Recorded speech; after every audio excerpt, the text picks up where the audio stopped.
Thank you, Roland, for the lead-in. We love being here on the Roland Martin Unfiltered Networks because this is Truth Talks, where we keeps it real. Let's go.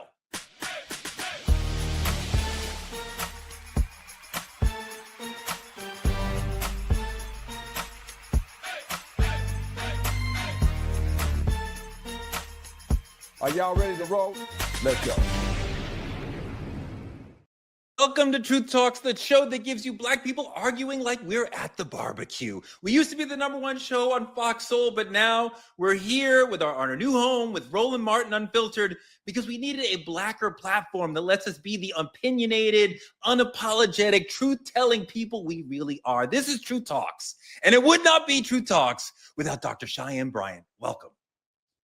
Listen, y'all, he said bigger and blacker, and I like the bigger and the blacker, and we are here on Black Star Network, where we can be black, do black, because as Jay-Z said, no matter what we do, we still black. I'm not gonna go there with it. We still black, all right? So it's your favorite doc, Dr. Bryant. Y'all, we're covering some real current events today that impact you, that are going to teach you some good things and some new things that hopefully you can take into your household and take into your community, and you can become the leader that we're all responsible for being. So stay tuned. If you rolled with this show last season, you saw a little of Dr. Sarah Fontenot. This season, you're going to see a lot of her because she is our newest co-host. Welcome to the family. What's up? I'm so happy to be here bringing critical thought, asking real questions for some that may feel the exact same way as me, because this is Truth Talks. We gonna tell the truth. Yeah, she's got a podcast called It's Giving, and hopefully she's got her passport with her so she can get into the show each week. And also, Dimitri Wiley from the Lost Lover Boy podcast, my favorite millennial. How are you?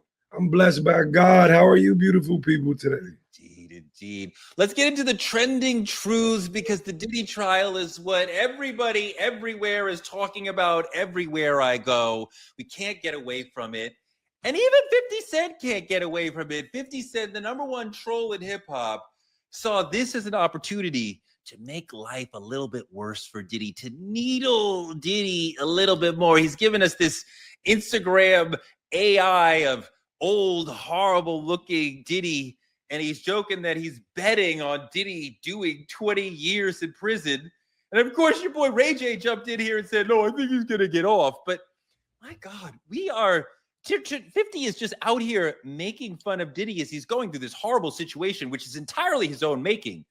But Dr. B, is this a moment to be joking?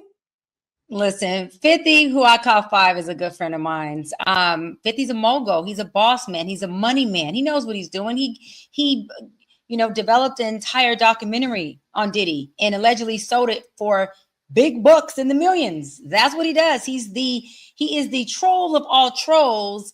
But what I do like is that he makes sure that the troll ends up making deposits in the bank account. So for him, it's a win-win. I don't think Diddy cares either way. Diddy is trying to fight a trial and get some freedom. He can give a damn about what 50 Cent is doing on social media. And as far as Ray J, y'all know Ray J, that's my guy and my client as well. Ray is a part of this era, and Ray is going to be wherever Ray could be. If there's a big splash, Ray is the one in the middle of that splash. That's just how he is. That's his personality. That's Ray J. Dimitri, 50 is such a troll that he used to be on Twitter talking about his dog Oprah, and he would call the dog a bitch. So he'd be on Twitter talking about Oprah is such a bitch. I beat Oprah, blah, blah, blah, blah. And we'd be all triggered. He's like, I'm not talking about Oprah Winfrey. I'm talking about my dog. But of course you're talking about Oprah Winfrey. But this is the kind of trolling that we're used to from 50. He's trolling everybody, but there's an extra nastiness in it with Diddy.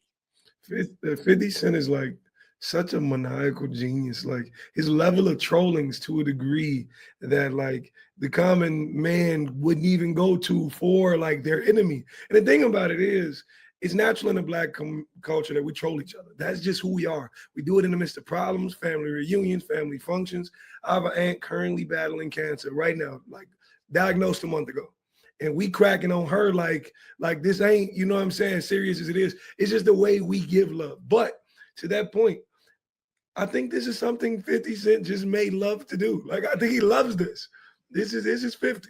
Sarah, I know what Dimitri is talking about, that his aunt has cancer. They love her and they're making jokes to lift her. And the jokes come from a place of love. So she can accept it in that way. Obviously, 50 is not coming at Diddy with any sort of love. He's trying to make his horrible situation even worse. So what do you think about, 50 trying to jump in and just like troll Diddy a little bit more? I think this is true 50 fashion, to be honest. Like when he bought out all of those roles at the Ja Rule concert, just so no one would be there to give him that energy at the front. And I have to say, maybe this is just the ego in me speaking, but there's no better piping hot tea than that which comes with the profits from the demise of your arch nemesis. I should say that, but it's just the truth.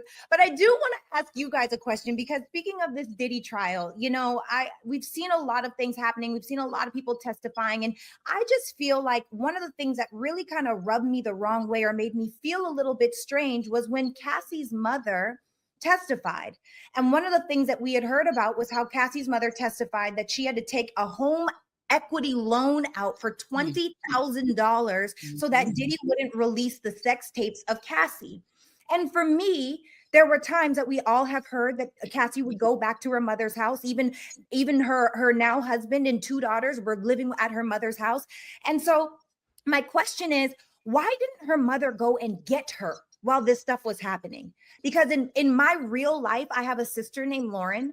And my mother drove 20 plus hours cross over the border, came to America to get my sister, her daughter, because there was some pretty crazy relationship stuff happening. So not only did she go to get her, but she also took her home. And my question is, shouldn't we be this type of protective mother? Should we just allow our daughters to go and keep going and keep going and keep going to their abuse, to their own demise? Like, what do you guys feel about this? What was your take when you saw that? I mean, we don't know what Regina did or did not do to protect her daughter. We don't know what she said, or she may have. But also, Diddy had, just for one of the ways that he was controlling Cass, he has soldiers. You would call them bodyguards, but these are armed people, strong, tough people who go and do whatever he tells them to do. And when she tries to leave, go get her. We saw the freak off tape. She was trying to leave and he beat her up and brought her back. So you wonder, how much could the mom do when she's in this paper prison as far as like working for him in the record deal? And then he's physically violent to hold her within. I wonder how much Cassie was shielding her mom from what was going on so that the mom wouldn't be hurt or vulnerable also. Go ahead, Doc. But not only that, Torre, it's like what we're asking, we're saying, or Sarah's saying a mom should do more. First of all, what? No, the mom took a $20K HELOC from her home to help her daughter. We don't know if this mom had that type of money. We don't know this mom's hardships. We don't know this mom's socioeconomic background. So for a mother to take out money, whether it's $1 or $200,000 to help her daughter, that is a mother parenting and being a daughter, being a mother who is showing concern for her daughter. I don't think it's right for us to say her mom should have done anything more or less. She did exactly what obviously Cassie needed. She showed up for her, and Diddy got the money and gave it right back. So we know that the mom ran the play that she needs to run the play for her daughter. I think that's all that's important. Yeah, she did what Regina did what Cassie asked of her. Please help me. He wants $20,000. He's crazy. And she gave her the 20. Now she needed more help, but leaving these relationships is very hard, Dimitri. And I don't know that Regina could have done any more. I have no idea. For me, man, it's all about perspective, because all we know is all we've been through, and that's going to shape how we view other people's situations. Yeah. If this is me and my mama, you ain't got to take out no loan. Don't worry about none of that. Let them leak the tape. We're going to make more than 20. Don't even worry about it. Don't even worry about it. Yeah, I don't know. That's a tough one to be. I know, Torre. Me and Dimitri, we leaking the tape. Me and Dimitri leaking the tape. Tag me in, Tam. Tag me in. I'm with you. Go on and leak it. Mama ain't doing nothing. I spoke to somebody who saw a still from one of the tapes, somebody who's sitting in the courtroom, and just asking her, so what did you see in the photograph? And she recoiled, just calling up the memory. And like it seemed very graphic and frightening and traumatizing to her just to have seen a still from it. Like, I don't know that Cassie would want this to be out in any situation. I don't think she would see any potential victory in putting this and like revenge. Like, this is not a Kim K, Ray J situation where we put this tape out and eventually we make it. Like, this is the end of your career and your end of your ability to even walk around in public because you'd be so mortified. Torre, you'd be surprised. Sex tapes don't end careers; they actually create them. We've seen it happen many, many times. So, but this is not a push sex back tape, all the way Dr. on B. that. This is a rape tape. Yeah, we Not know. a sex tape. But we have a divided community. To some of the community, it is a sex tape. To some of the other divided community, it is a rape tape. I'm with you. It's sexual abuse. We're talking about just the monetization of, hey, but let's go on to the, we get off topic. Go on to the next subject. When people see it, then if people were to see it, then they would know, oh, this isn't that bad. Or, oh my God, and people who've seen a little bit are like, oh my God, that's horrific. So really kind of sad, but like, let's deal with it. Real story.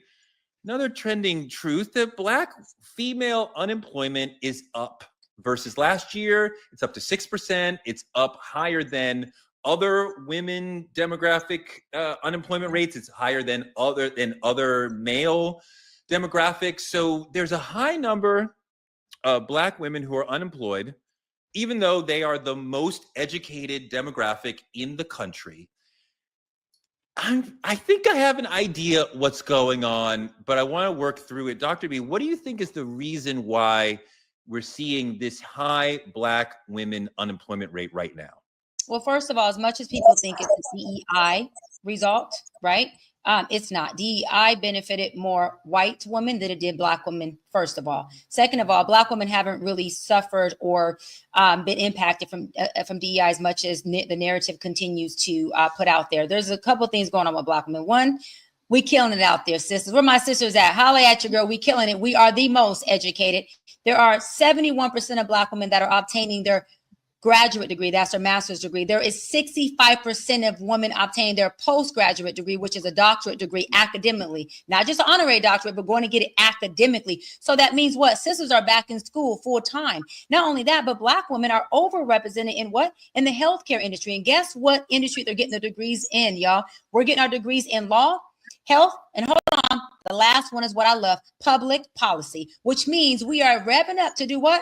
Run for office. So Black women are starting to have a different agenda, and we are starting to apply ourselves and not just make it a conversation piece. And so it may look like we have less employment, but we're also setting ourselves up to have much more of a future than we would have ever had in the past. Sarah, I think, obviously Dr. B is right, but I think there's two groups at play here. I think you see an upwardly mobile group of sisters who are getting that education and moving up into white collar jobs. And many of them are having tremendous success.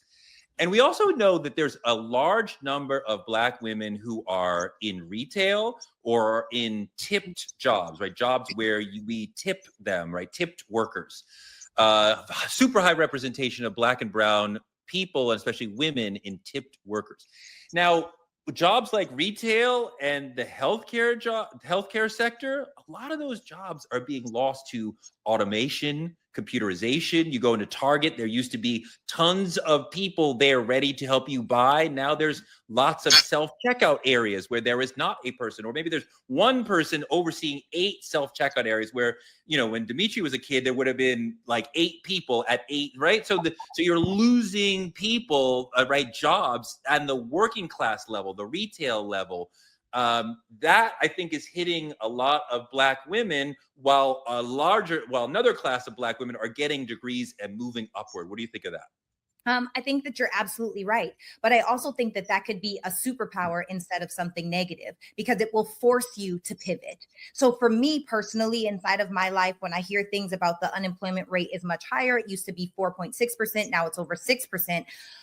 It's hard for me to really relate to that, because most of the women in my life, just transparently speaking, are already 6 or 7 figure earning women. So they either have gone to school and they make the money, or I do know a few other women that have married into the money as well. So if they are leaving, I would hope that it's not because we're necessarily losing out, but it is, like Dr. B said, because we're being more proactive with what we want to see in the future, because we're taking our education more serious, because we're getting into careers and not just having jobs. Or what I think is absolutely incredible, and what I am myself, I'm a serial entrepreneur. And then there are also business owners, brick and mortar business owners as well. And I think that there's a beautiful opportunity for us being so well educated, so hardworking, so resilient, so figure it out. Everything is figure outable, that it's really created a class of women that are setting a newer, better, and higher bar. Yeah. And I want to Amen. add this really quick, Torre, to what Sarah said. Black women are also starting to have kids in their 40s versus back in the day. There was a big, I don't want to say epidemic, but epidemic of Black women having kids in their teenage years, which was then, you know, not allowing them to go on and create this future. So being that they are having kids later, that means what? They're becoming more career driven. We are career driven women who are saying we will create and build before we go and have a family, so that our kids are born into equity and not into deficit. I am proud of us sisters. Go sisters, go Black women. I see you, I love you, and I am you, and I appreciate it. You make me think about Breonna Taylor and bringing us to the politicking segment about sisters that we care about deeply, because the DOJ is saying no more oversight. We understand that Breonna Taylor and George Floyd made us march the street, made some legislators stand up for us, made some police departments make some changes. There were consent decrees. There were departments that changed. There were body cameras that we got. There were ways that some police departments were saying, let's police in a more equitable way and not be murdering so many Black people so quickly. And now with the Trump DOJ, that is going away. The reforms that were put in, the lawsuits, the probes that we were doing to try to get better policing, that's all going away, especially in Louisville and Minneapolis. We have a government that is now completely uninterested in police reform. They want to support the police and they want to be anti-Black. Dimitri, this is a very dangerous world for Black people. Yeah, I think the thing about it is you need to end the oversight. It's hard to repair a wound that's still bleeding. And the thing about it is you double down on it and then you walked away from it. Like that's the problem I'm seeing here. Police reform without federal accountability is like the kid at school who started the fire leading the fire drill. It makes no sense to me. And the thing about it is they gave us publicity and they gave us all these other things, but they just left it there. Nothing changed. Don't get me wrong. You do have body cams and things of that nature that came out of this, but everything that was supposed to be a major change was just sat down. Dr. B, you're at the NAACP. This has got to be a major issue for you guys. It's got to be a major concern for you guys. No, 100%. So what this is what I've said in our previous episodes or so. It's the qualified immunity that we as NAACP were fighting to get rid of, because what qualified immunity does is it does not hold law enforcement accountable for being prosecuted for the crimes that they commit on us bystanders, innocent or not, right? In addition to that, we have Black Lives Matter that was big on defund the police. Well, NAACP for the most part also was in alliance with that and agreement with that. So when the police heard defund us, and then Trump gets in office and says, hold up, we're going to defund law enforcement, guess what he said? He said, we're going to reverse UNO on you guys. We're going to reverse UNO on you. And so as we reverse UNO on you, we're going to say, well, part of that is we are going to offer qualified immunity across the board. We are going to pull out these lawsuits of these officers who are undergoing prosecution. We are going to pull investigations. And not only that, Trump went further than that to say that he wants to destroy, not just not prosecute, but destroy the evidence and the documentation of these stories of how this stuff happened. He is like, we will completely get rid of this. Let me tell you why. So that when he's not in office anymore, the next president, if they decide to change the laws, they can't use those documentations against them in the court of law. When I tell you this man may be a clown to y'all and to everyone else, but one thing this dude is doing is setting up shop for the people who are coming after him when he is dead. And this is where it gets the most scary, because Dimitri, your son, my kids and whoever else decides to have some kids to raise yours as well are going to be the ones who don't benefit from this. Are they going to be in a deep backpedal civil rights situation that we're all going to have to come to the forefront and figure out, if we don't do it now, how in the hell do we get ourselves out of the 60s, the modern day 60s again? No, I mean, as a parent of 2 teenagers, I'm definitely nervous every day as they walk around New York City. They move around New York City by themselves.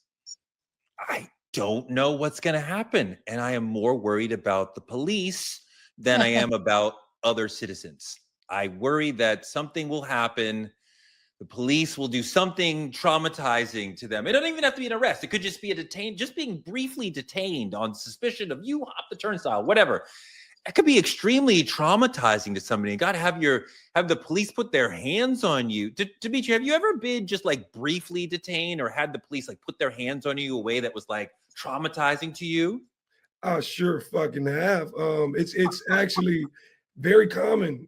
I'm from the west side of Chicago. This is a very common thing. You have police officers who poke at us for fun, just for being young and black. And the thing about it is they'll detain you on anything. They don't even give you reasons. It's absolutely odd. And what does that feel like to you and your friends when the police are fucking with you for fun and putting their hands on you in aggressive ways? And you know, it's real dehumanizing. Like, it makes you feel almost animalistic at times, from handcuffs to sitting in the back of vehicles to checking your pockets. And the thing about it is, as a young black American, you don't know your rights. They can rip you out of a car. You just got your driver's license and you don't know they're not supposed to check this without the correct paperwork. You don't know. So the thing about it is it's real animalistic. you know, a lot of Dimitri, times I want to ask. Toray, I want to ask Dimitri a question really quick. Do you mind, Toray? Dimitri, you said a lot of times as a young black man, we don't know our rights. Okay, and I'm not attacking you because I want to be able to be a part of the solution. Whose responsibility, 2-part question, is it to know your rights? Correct, and what are resources and what can we do to help young black men know their rights so that when they get pulled over, there's a protocol that they take that's correct and it protects them from losing their life at the hands of police brutality? Well, hold on, Toray. Hold on. Let Dimitri answer that. No, but I want to push back to you for what you're saying, because quite often the law is whatever the officer standing in front of you says it is.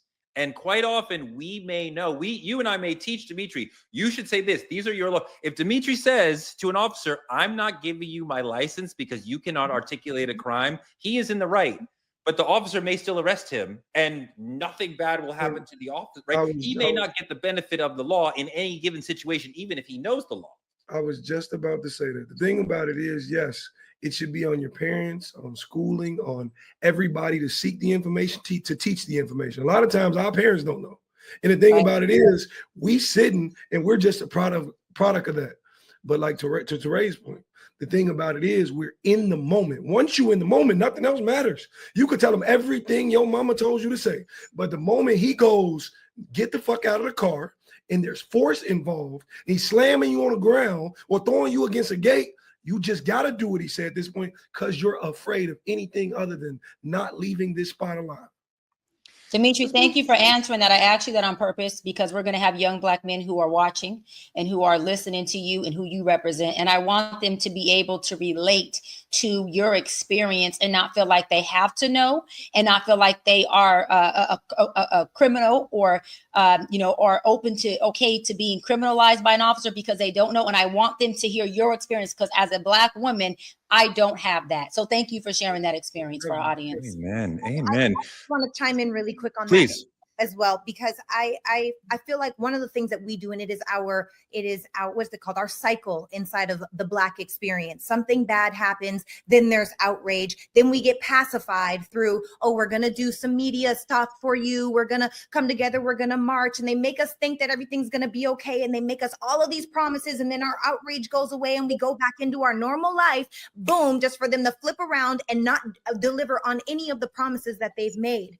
And so for us, I actually want to ask, and you guys let us know what you think in the comments, what action can we take to create unity where we are holding people accountable? Because obviously Trump is not, right? What Yeah, can we do so that we're actually working together to create that? Because if Yeah. we don't have the Department of Justice, if we don't have our president, if we don't have anyone that's going to help us to progress as a culture, then it's important for us to do that for us. Yeah, and I do want to offer just a quick call of action to the parents out there. Parents doesn't mean you have a biological child. I'm talking about anyone who is leading or parenting somebody, to have that conversation with your son about what the best policy is for them to go by to save their life. Doesn't mean they won't get arrested. I had to tell my brother one time, who's 33, one who's not an LAPD officer. I said, listen, bro, when they pull you over, because he would have a smart mouth and he would talk back to them, I said, I would rather you shut the hell up than have these people put a bullet in your head. So just be quiet, do what they tell you to do. And we would handle it as NAACP president or have our attorneys look into it. But don't be out there pressing them and being disrespectful, because at the end of the day, we still have to teach our folks how to respect authority. Yeah.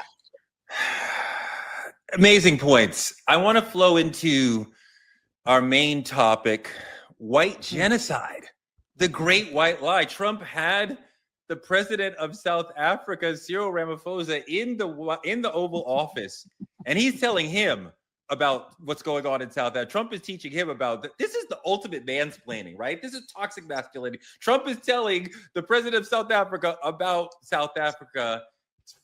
Can we listen to the lie that Trump told the president of South Africa? Death. Horrible death. Death. I don't know. Pick anyone. White South Africans are fleeing because of the violence and racist laws. And this is all. Oh my God. I mean, I'll give these to you.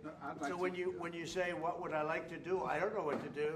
Look at this. White South African couple saying that they were attacked violently. So this is the madness from 47, which then leads into people going on television, taking his mindset, his lies, because he's repeating lies as if they are true. And people go on TV and defend him. And then the MAGAs hear that and go, well, it must be true because Trump said it. And roll Scott Jennings talking to Abby Phillip about it. I mean, Scott, you're saying it's not true that some white farmers have been murdered? No, it's not true that there is a genocide against white farmers. Okay, whatever you call it, have white farmers been murdered? Actually, how many have violence been committed against white farmers? How many white farmers? Hold on a second. How many white farmers have been murdered in I don't South know. Africa? Several. I mean, they asked. No. How many? I don't know. Several. I know why you don't know. Because those numbers don't exist broken down by race. There are 19,000 murders in South Africa. 36 were on farms. 7 of the farmers were victims. Okay, 29 victims who were included in the farm killings were farm employees who tend to be black. Woo! I love Abby Phillip.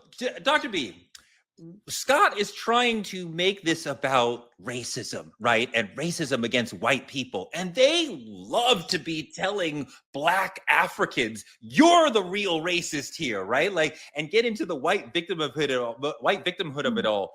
But there's a whole business aspect of it. I want to get into the selective immigration part of this because they let 59 white South African in. Why? I don't know. But there's a whole profit motive going on here. First of all, sis, Abby, go off, sis. Go off. All right, I'm back, Torre. I'm back. Why are we letting in South Africans? What do you mean? Our real president, Elon Musk, is South African. We know why. Second of all, what's going on in South Africa has to do with, it's a power move. It's a money move. And what you said, Torre, about them trying to make it a white genocide type of thing. There's a word that I know of, and I'm sure we all can relate to. It's called the apartheid. Okay. This is when everything was taken from the Africans that were there that happened to look like us. All right. And because of that, I've been to South Africa. Because of that, any white person who owns a business in South Africa has to have a black African own 51% of that business to be able to, this is South Africa's way of leveling out the playing field for the equity that was taken from us back in the apartheid time, right? which is still going on to this day. So when Trump and them are going in there talking about, hey, you know, we have this Starlink product and we're not tripping off of, or we don't care about Black people having any type of stock in it. What they're trying to do, I'm telling you, what Elon Musk is trying to do is do a reverse Uno on South Africa to say, hold on. So you say, in order for us white folks to own a business, we got to give somebody Black 51% because we took everything they had from them anyways, and they don't have anything to work with. We're still working in a deficit if you ever visit South Africa. That now when I have my own big company, which I'm going to make it seem like South Africa needs to control their crime rate so that we can have a public safety there, okay, which that's not going to create public safety. That's not going to lower the crime rate. I'm going to tell you this. Guess what? Nobody Black can or has to have stock in this. What he's doing, and he said it loud on TV. He's leveling out the playing field in South Africa because in his mind, he said there's a reverse racism going on white people, which he is saying is causing a white genocide. What the are you talking about here? No, seriously, reverse racism on a group of people who are still having the biggest healthcare disparity in South Africa, that are still having the biggest socioeconomic disparity in South. If you visit South Africa, I've been to Johannesburg and Cape Town, okay? Both of those countries have big military men standing out with machine guns because it's that dangerous. I'll wrap with this. When we landed in Africa, we called an Uber and it was like 10 o'clock. And I don't ask me why we landed in Africa that late. Please just give me some grace. We got in our Uber. The Uber driver kept running the red lights and running the stop sign. I said, excuse me, sir. Is there a reason why we're running these lights? I don't want to get hit. I don't want to get pulled over by police. You know what he said to me? He said, ma'am, if we don't run red lights and if we don't run stop sign, we will not get ticket because police officers know if we stop, guess what? We will more than likely get robbed. That's how bad the crime rate is out there and the crime is. So what I'm saying is this is all a business move. This is all them trying to be assholes and do a reverse Uno on, well, guess what? You guys want to play victim. We're going to play victim and say it's reverse racism. And then we're going to make you seem like you need us in our business so we can run the checkup. Stop. Dimitri, one of the small, tiny good things out of all this is Trump unwittingly has us talking about Africa and caring about what goes on in Africa and seeing the struggle of those sisters and brothers as linked to our struggle, which what we talked about that around apartheid decades ago. A lot of times we don't think about Africa now. Don't talk. A lot of brothers and sisters are not going to Africa and are like, I don't want to go to Africa, but their struggle is our struggle. No, absolutely. I think the thing about it is this isn't about South African refugees at all. It's about white nationalism cloaked in immigration policies. The thing about Trump in its entirety, all of this seems like the biggest level of hypocrisy I've ever seen in my life. This is literally stolen land we're on at the moment. And the thing about it is, it's the truth hidden behind propaganda and Elon's Wi-Fi. Like this is absolutely ridiculous. And you're absolutely right. We had a clip from Senator Mark Warner, who basically told us what was going to happen in this South Africa Oval Office meeting. Let's see that. Pretty nice Tuesday morning, bringing report from the front. I don't know if anybody saw the Bloomberg article today. One more example of where Elon Musk is using his influence to extract a deal for his satellite company, Starlink, before the South African government comes to meet for tariff talks. Now, South Africa has to change its laws to allow Starlink to operate, but this coming on the heels of similar changes of mindset from countries like Bangladesh and India, Pakistan, and others. Just remember, this is all being done by somebody who's also a special government employee. Talk to your friends. Talk to those who supported Donald Trump. Was this kind of corruption what they were endorsing? No, the corruption is exactly the point, Sarah, that Elon can't use this government, influence this government to influence that government for him personally to be enriched. That's what happened here. I totally agree. And it's wild. Even just the smallest nuances. That South African president came to the Oval Office to talk about tariffs.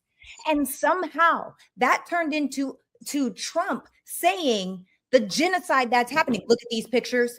This is the worst thing I've ever seen in my life. Thousands and thousands of people are dying. And why are all of these white farmers dying? I just don't understand why they're all dying. Right. So in a true Trump fashion, sir, have you been there?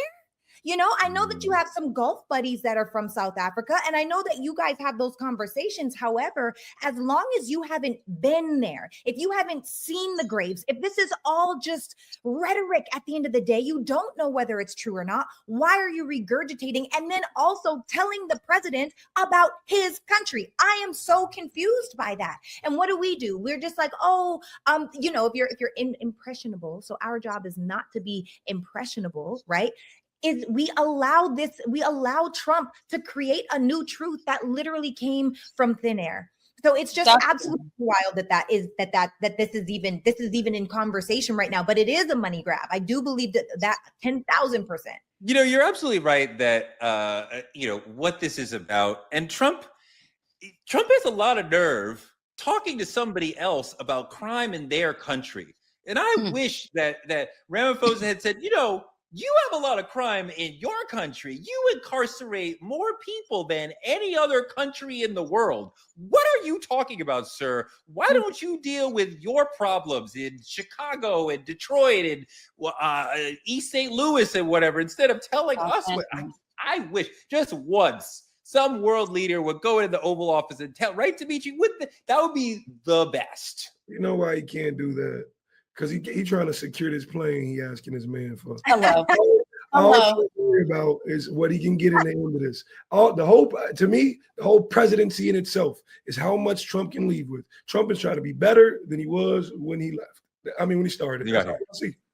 No, you're absolutely right that he has made a ton of money being president, a lot of it from the meme coin, which is just monetizing him being president. It's like a fan club. It's a way for you to give direct money directly to him because you like him, right? You're not supposed to make money off of the presidency. You should actually actively work to make sure it appears that you are not making money. But instead we have Trump trying to make money in all, I mean, like this Middle Eastern trip we just went through, he made money in Qatar, he made money in Saudi Arabia, these are like the developer goes for abroad to see what deals he can get, not the president goes to take care of us. Dr. B, what are we doing here? First of all, can we just talk about what the Starlink is just for a second? Can we just talk about this internet, this high-speed constellation operated internet? Come on, y'all, that they are trying to convince South Africa that they need. What does internet do? It collects data. What does internet do? It collects all the information from what people are looking at, browsing at, locations, their information, their credit card, social security number, their address, their DNA, their ancestry.com at this point. So what do you think these people want? Again, I said this is a whole big world, or they are trying to take over and dominate the human race. Internet gives you the most valuable thing, and that's called data. That's called data. All you need is data on people to control anything. This is what it's about. It's a power move, and like Sarah said, it's a money move. And if they fall into this, South Africa is going to be in trouble. I wish, and I'll land on this, that South African president had some cojones, like the woman president. You probably know Tori. I can't think of her name. She told him, "Check this out, Negro. If you can't rock with the things we need, guess what? Deuces, we just won't give you the resources that you've been getting from our country." And she stood on it. Okay. Now I forgot. I don't want to quote the wrong name.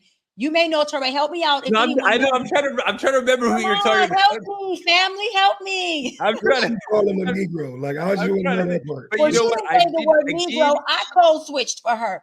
Dimitri, I code switched. I do love the point that you made about Starlink is there to collect their data. And what he did at DOJ was collect our data. And he clearly understands the importance and power that comes from having mass amounts of data on tons and tons of people. And I don't even understand what or why he would use that. And like, what is the problem? Oh, Dimitri, you get it?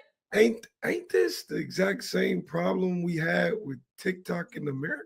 Come on, Dimitri. Hey, That's what I'm saying. I just want to know, wasn't it data collection we were arguing? Well, hold on. okay, wait. Yes, wait, and Trump wanted to shut it down unless they let him own it so he can have the access to and own the damn data. Dimitri, you're a genius. Absolutely.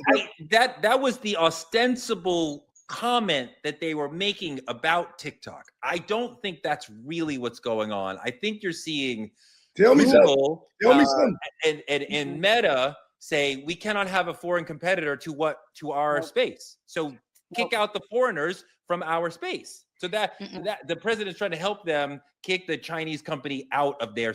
That's what I think is really going on. But he has selective foreigners, selective immigrants, right? Because he's sure selecting South Africa to be the foreigners that's going to be all within our Starlink and all within our internet service. He sure wants them to be involved, correct?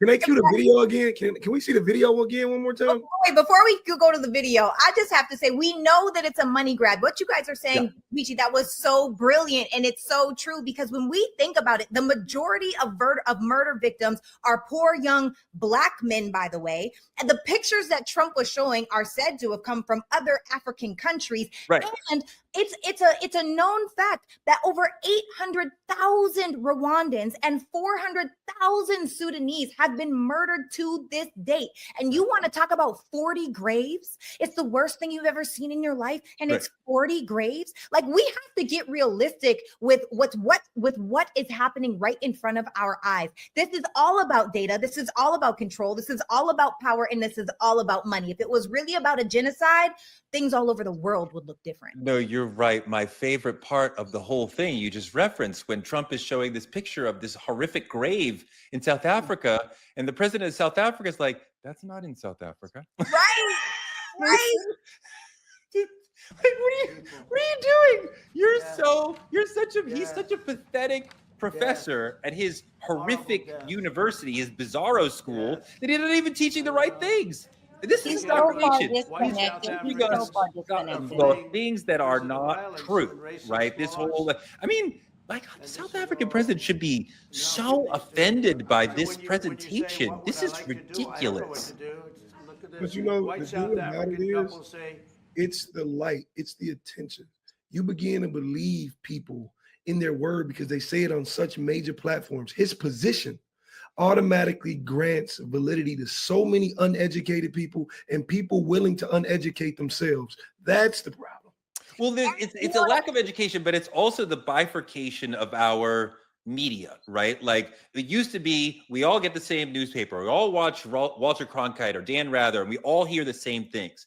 And now I look at a feed that is curated for me, right? On I don't look at Facebook, but people my age look at Facebook, or like a Huffington Post, and other people look at an entirely different thing. Drudge Report, Fox News, QAnon, whatever. So they're getting an entirely different. So the world to them looks at. Joy Reid used to talk about it like, we live on Earth 1 and they live on Earth 2. So like the entire world is different to them.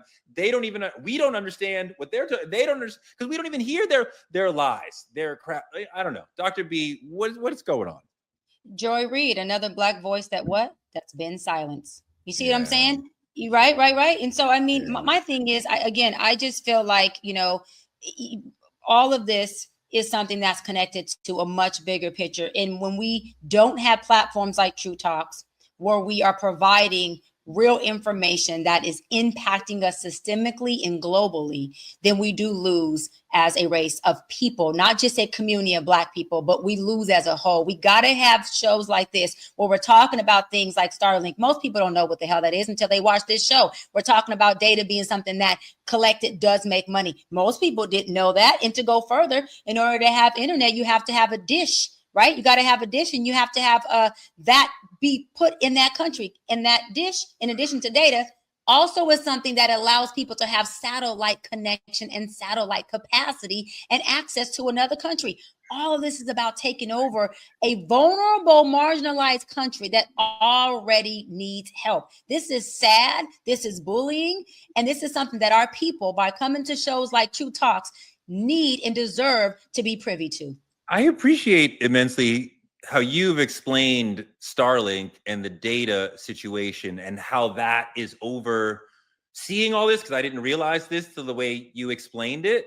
So this is a quite extremely frightening situation, and related to the 59 white South Africans that Trump allowed to come in, a bizarre selective immigration. We are trying to get rid of brown people, whether or not it's legal, as fast as possible. But 59 white South Africans, because it's easier for them to assimilate, supposedly, they were ushered into the country and given subsidies and all these things. There was an amazing argument about all of this in Congress between Senator Tim Kaine and Secretary of State Marco Rubio. Let's see that. Wherever during the apartheid era in South Africa did the United States establish a special program to allow South African blacks who were treated as second-class citizens in the apartheid program, a special program so they could claim refugee status in the United States? No, because I was probably in 9th grade or 8th grade at the time. Yeah, well, then I don't expect you to know. I'll just tell you, never. No.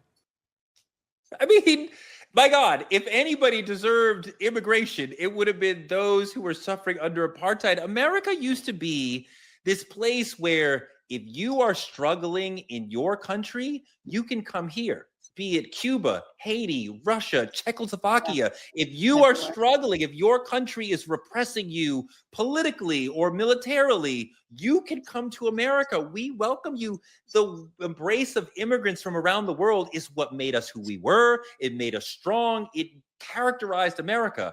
And now it's like, we are closed. Do not come here unless you're white. Do not come here. We do not want you. We want to be this old white country that cuts out everybody else. This is not what America is about. It was always supposed to be a group of people, right? This is the whole American experience, the whole challenge of America. Can a broad group of people live together? Right now, the answer is no.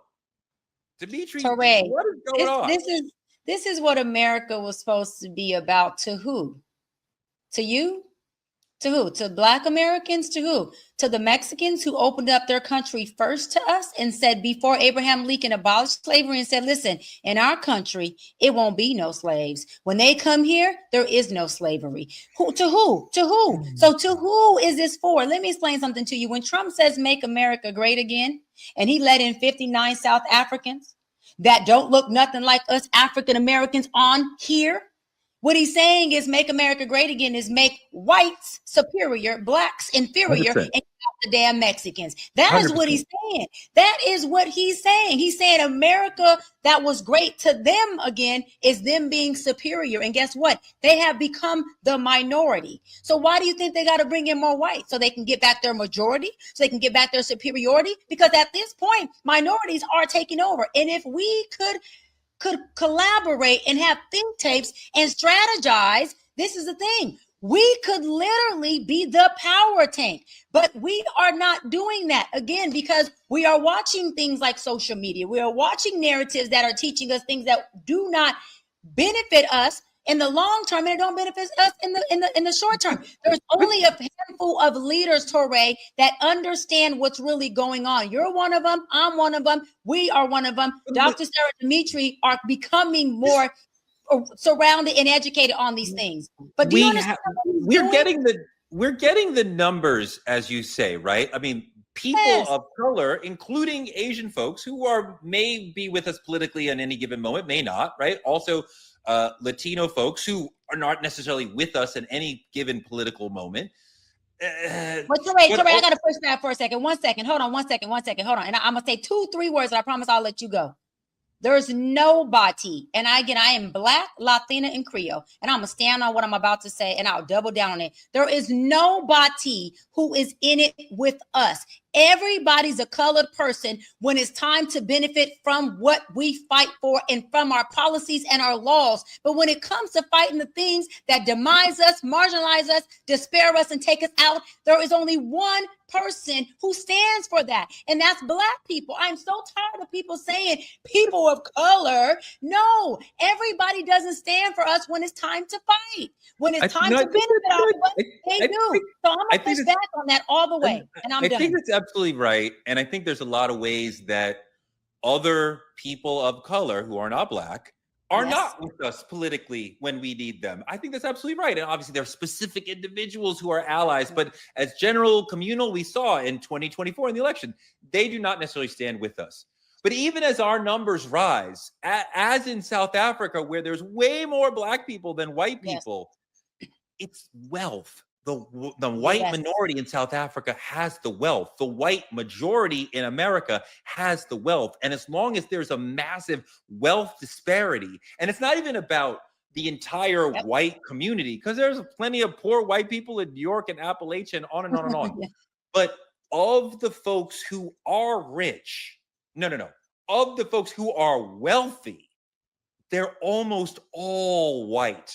And the non-white ones are down with the white people's program, right? So, I mean, even as we move up slightly politically over time, even as we move up as far as demographics and population, we're not moving up in terms of wealth, so we're not moving up in terms of power. I agree. The thing about it, I wholeheartedly agree with everything you said. The thing about it is what we're watching right now is not at all about refugees. It's about racism. It's about a fight. Fighting for a very long fucking time. It doesn't matter what continent you place it in.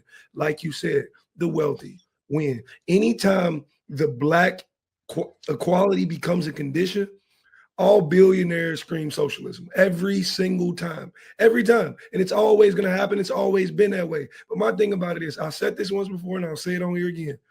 We have to learn as a culture, as a community, economically, politically, financially, in every aspect, to be war ready. And what that means is you prepare for when times like this come and things begin to turn or flip over, or when we're the minority,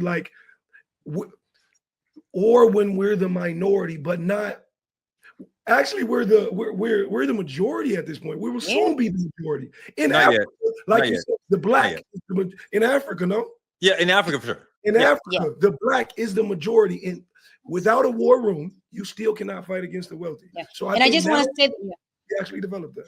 I want to say this for Dimitri. Wait, Dimitri made. I want to say this for Dimitri really quick because you always have freaking teaching moments. I love you, Dimitri. When you said we're not the minority yet here in the U.S., there are 13.4% African Americans. Just so you know the ratio of how many of us are here. So we are very much the minority as the one race of people. When you start to add in the other people of color, then of course that minority number raises. But there's only 13.4% of African Americans here in the U.S.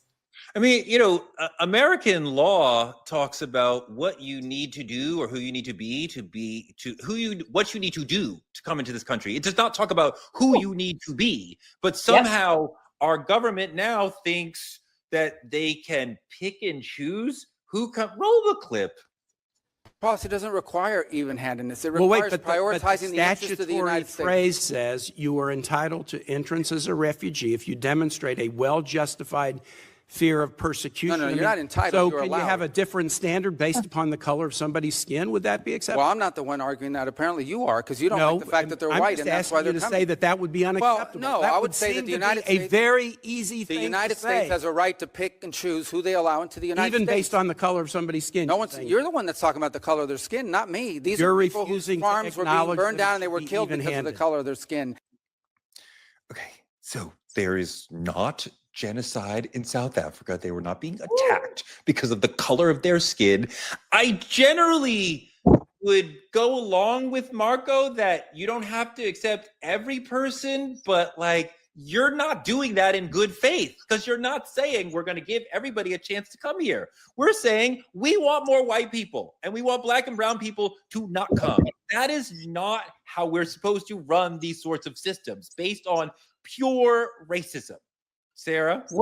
I just feel like here we go again with this manipulating switch of the hand, strategic. They're so strategic with rolling out what they're going to do and how exactly they're going to give us the short end of the stick.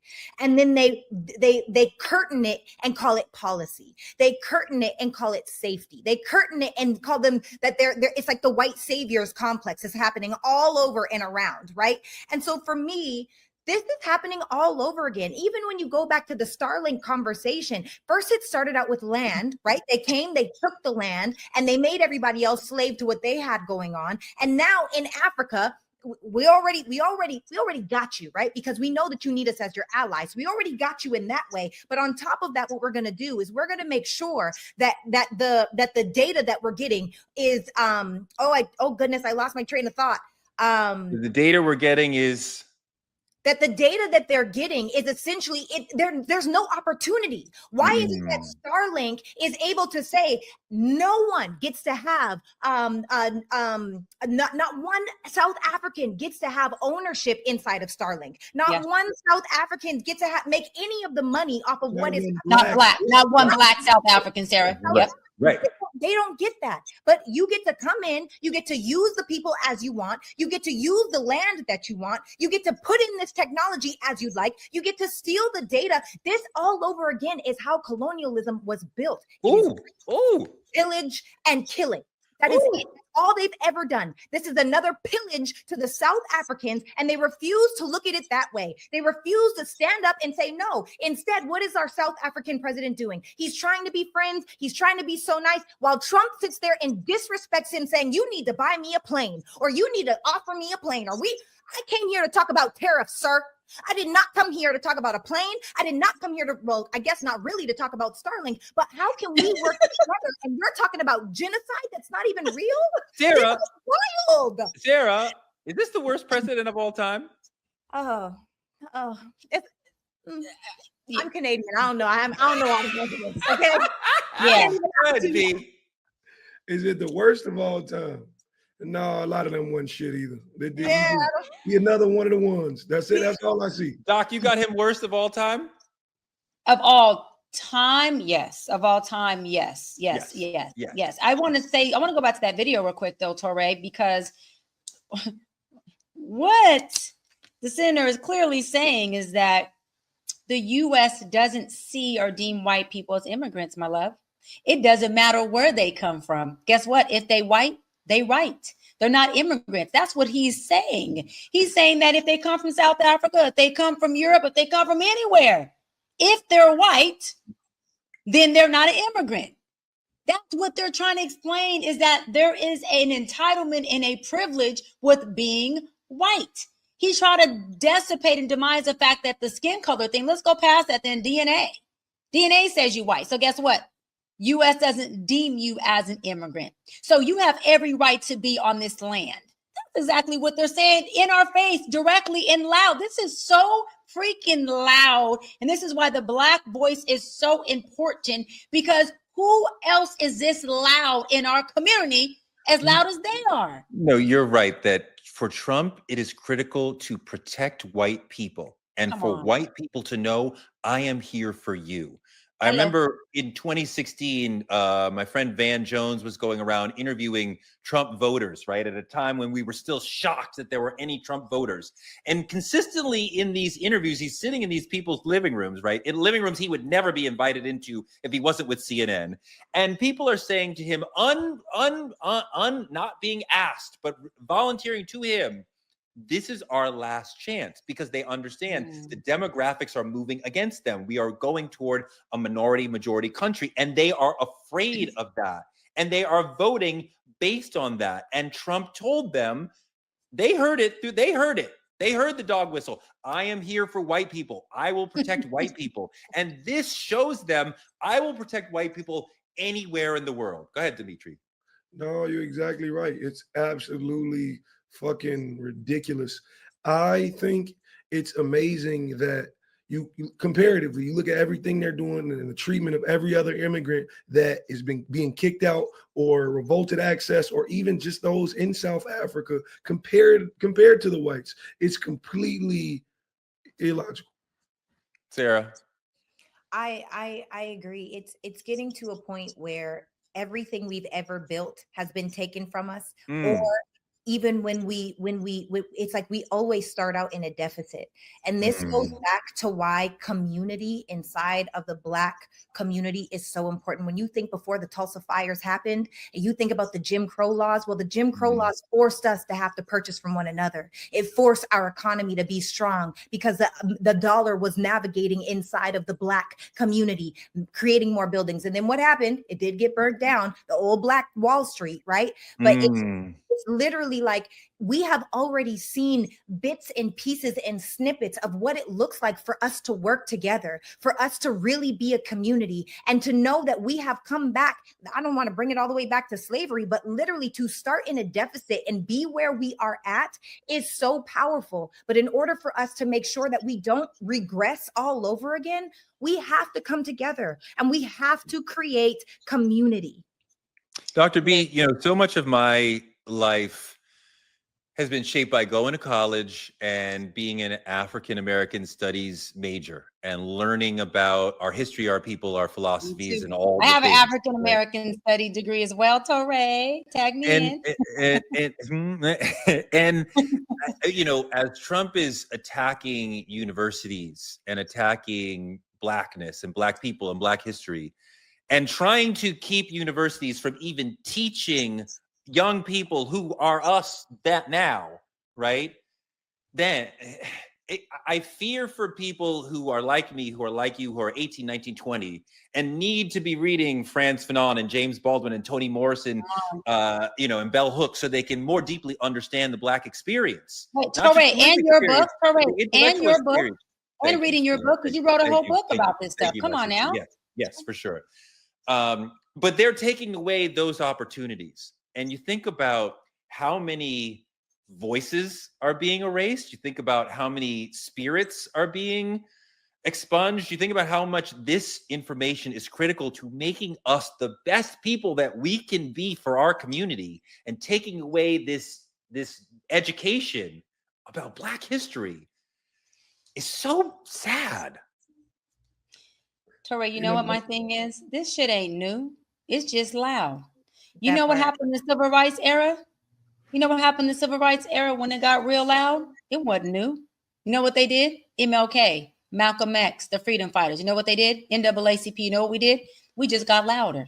So this ain't new. It's just loud. So which means is it's time for us to just become louder again. That's all that means. And it's time for us to mobilize. It's time for us to put new leadership in position. It's time for us to have folks like Dimitri and the Dr. Sarahs, these younger folks who will be malleable enough for us to tee them up, open up doors, set up shop, and put their ass in office as we continue to teach and show them. So at some point, Dimitri's son could be running for office behind somebody else's daughter or son. That's how you do it. We have to strategize, and then we have to let our white allies into position as well and keep their commitment to us. Because with 13.4% people in the U.S., we can't do it alone. Allyship is important, but it ain't new, baby. It's just loud. Dimitri, this is the last thing I want to try to bat around. Did the South African president, did he screw his people? Did he screw us? Because people got screwed. I'm not sure if he screwed us as Black people, but what do you think? The thing about it is, when you actually sit and think about it, he couldn't have screwed us because he never included us. We were never included in him. He doesn't see us in him. So the thing about it is, to say he screwed us or he betrayed us or anything of that nature, we were never his people. That's never how he viewed Black. You understand what I'm saying? But another thing, what clears me in all of this is to how they can't believe we see their playbook. They distract us with fear. They deal in white favor. And then they disguise it all as democracy. It's insane to me. I don't get it, but I don't see a sellout. I see a man who does not understand he's being conned. Come on. I wonder what he got, what he was given, either positively or negatively, the threat that he was given, or if he was given some gift that moved him, that would then allow him to say, okay, fine, we're going to change the laws so Elon can have what he wants. But I want to address something you said with a story that lives in my heart. And I love my African brothers and sisters, but let's be real. Many of y'all don't think that you are brothers and sisters with us. And I experienced that firsthand. Say it. With Black Americans? With Black Americans? Yes. I went to Senegal. I went by myself. I got off the plane. I went like deep in, like, don't take me to touristy shit. Like I want to go like real stuff. So I'm like deep in it, like in like a hut, like where there's like no running water, like real shit, like whatever. And this little kid comes up to me, and I had learned the word for white man in their language. And he and like 3 women were standing behind. One was clearly his mother, and 2 of the other aunties, whatever. And the kid goes, "White man," and he points at me. And I understood his mistake. And I said to him very calmly, "No, I'm black like you." And the 3 women behind him laughed like I was Chris Rock making a joke. Like that was the most ridiculous thing that they had ever heard. And that was not the only time I was called white man the entire time I was in Africa. And I felt closer to Africa, but it also, in general, but it also made me feel disconnected from Africa. That's so over there, 1 drop of white blood, you're white, right? Like here, 100%. 1 drop of black blood, you're with us. Over there, 1 drop of their blood, you're with them.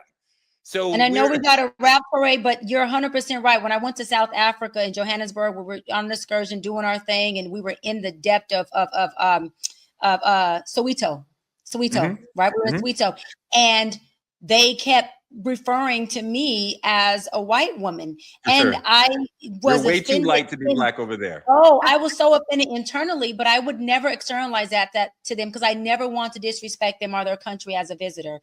So I was like, and then I asked one of the guy, I said, well, so I'm confused. I am black. What makes me look white? And he goes, if there was something that went down like a war right now, he said, you would be protected in place with the white people. And I'm like, and I'm thinking, I want to say, I didn't say it. I'm thinking, as much as I fight for us back in the States, let me tell you something, brother. I'm as black as it comes. But I let him have it. I respected his opinion, and I just kept on in our tour that we're in. But you're right. I want to hear. Come in the comments and tell me if I'm wrong. But I think a lot of Africans are like, "You white, right?" Like, but also, this is an amazing topic, and at some point, we're going to have to deal with colorism because that is one of those issues that black people don't want to talk about. Yes. But shit is real. You talked about pretty privilege, which you have. We also have light skin privilege in this community. And that is a very real thing. Proximity to whiteness will make you seem cuter and all the other things, right? So that is something that we have to deal with on this show because we're dealing with it in our community. Yeah. You guys are awesome. You brought your heart. You brought your whole soul today. You kept it real. I love you guys. You guys are awesome. Thank you. Give yourself some round of applause. You're the shit. Extra points for Dr. B for mentioning my book. Demerits for you two. You didn't mention the book. Maybe not even aware of the book. You guys gotta read the book before next time. Next episode, I'm dropping the book right away. I'm kidding. Y'all and guys are awesome. guess what? I actually agreed with you twice this episode. I said, listen, I said 2 words. You're right. I agreed with you a lot too. I hope that doesn't make you throw up after the show. Dr. B, you're awesome. Dara, you're awesome. Dimitri, you're okay too. You guys killed it today. This is the way this show is. It's a family who comes together, debate, argue, make you a little smarter, make you laugh, make you want to throw tomatoes at the screen. All of that is fine. Get in the comments. Tell us how we make you feel. It's going to be this all season, plus a little Mark Lamont Hill, plus a little DL Hughley, plus Ebony K. Williams, plus other special guests, because, you know, our Rolodex is huge. So you never know who you're going to see on Truth Talks. We're going to be here every night, 8 p.m., weeknights, having an amazing conversation. You can always watch us on the Black Star Network. You can like, subscribe, and comment on our YouTube at TruthTalks-Live. We are on Roland Martin Unfiltered. You can support Black media through all the links on your screen. We are the Truth Talks fam. We are your fam. And we will see you tomorrow. See you tomorrow.